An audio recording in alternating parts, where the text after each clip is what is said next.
आज विपक्ष के गौरव गोगोई ने नो कॉन्फिडेंस मोशन दे दिया है, क्या कहेंगे इस विषय को? देखिए, रूल्स में क्लियर कट व्यवस्था दी हुई है कि नो कॉन्फिडेंस मोशन कौन ला सकता है। उसमें 50 जो माननीय सांसद हैं उनके द्वारा वो खड़े होने की स्थिति में हैं क्या, वहां रहेंगे क्या हाउस में, आने दो पहले नो कॉन्फिडेंस मोशन। सरकार हर परिस्थिति के लिए तैयार है। हम तो चाहते हैं मणिपुर पे चर्चा हो। कल गृह मंत्री जी ने भी लोकसभा में फिर बोला, क्योंकि इनका विषय सत्र शुरू होने से पहले यही था कि मणिपुर पे चर्चा कराओ। अब चर्चा कराने की जब हमने सहमति भरी तो रूल्स ले आए। रूल्स पे कुछ डिस्कशन पे सहमति बन रही थी तो एक नया मुद्दा ले आए कि प्रधानमंत्री जी आकर के चर्चा शुरू करें। ये मुझे लगता है बहाना है। सर, नंबर अगेंस्ट ऑपोजिशन है, उसके बाद भी नो कॉन्फिडेंस मोशन, वो तो उनका काम है जी, उनका काम है, हम क्या करें। सर, कांग्रेस पार्टी ने नो कॉन्फिडेंस मोशन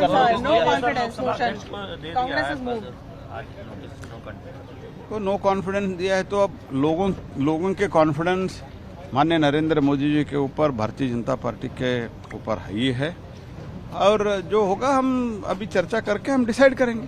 सर, हालांकि उनके पास नंबर नहीं है, लेकिन वो ये कह रहे हैं कि हमारे पास इतना नंबर है कि हम नो कॉन्फिडेंस मोशन मूव कर सकते हैं। नहीं, वो तो लास्ट टर्म में भी किया था और लोग उनको जो कुछ भी सबक सिखाने था वो सिखा दिया है और आगे भी सिखा देंगे। अलायंस है वो नो कॉन्फिडेंस मोशन ला रहा है, तो आप लोग के पास क्या पर्याप्त नंबर है सरकार को हराने के लिए सदन में कि आप लोग नो कॉन्फिडेंस मोशन ला? देखिए, इसको थोड़ा इसका निहितार्थ समझिए। हमें पता है आंकड़े हमारे पक्ष में नहीं, लेकिन लोकतंत्र आंकड़ों की चीज सिर्फ नहीं होती है। मणिपुर जल रहा है, वहां के लोग टकटकी लगा के देख रहे हैं कि हमारे प्रधानमंत्री जुबान कब खोलेंगे। किसी भी और उपकरण से वो जुबान खोल नहीं रहे थे। उंगली की चोट पर ट्वीट करने वाले प्रधानमंत्री मणिपुर में हमारी बहनों के नग्न परेड के बाद भी चुप है। तो शायद अविश्वास प्रस्ताव के बहाने ही उनसे कुछ बुलवाया जा सके, तो यही सबसे बड़ी उपलब्धि होगी। उसी की वजह से ये नो कॉन्फिडेंस मोशन।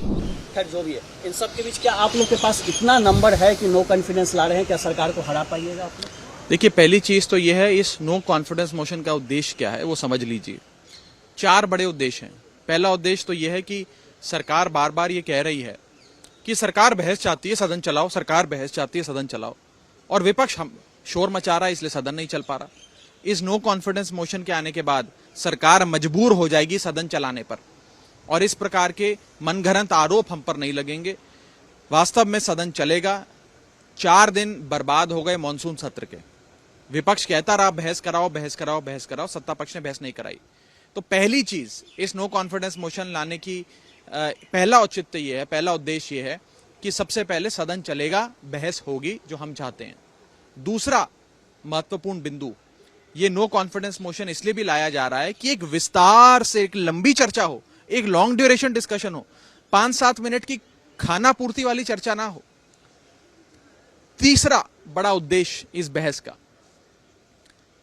कि सरकार को आज के जो ज्वलंत मुद्दे हैं उन पर जवाब देने के लिए मजबूर होना पड़ेगा नो कॉन्फिडेंस मोशन के जवाब में। और चौथा और बड़ा उद्देश्य, ट्रेडिशनली और कन्वेंशनली ये देखा गया है कि नो कॉन्फिडेंस मोशन की समाप्ति के पहले प्रधानमंत्री जी खुद सदन के भीतर आकर नो कॉन्फिडेंस मोशन पे अपने विचार रखते हैं, देश को संबोधित, सदन को संबोधित करते हुए देश के ज्वलंत मुद्दों पर अपना वक्तव्य देते हैं।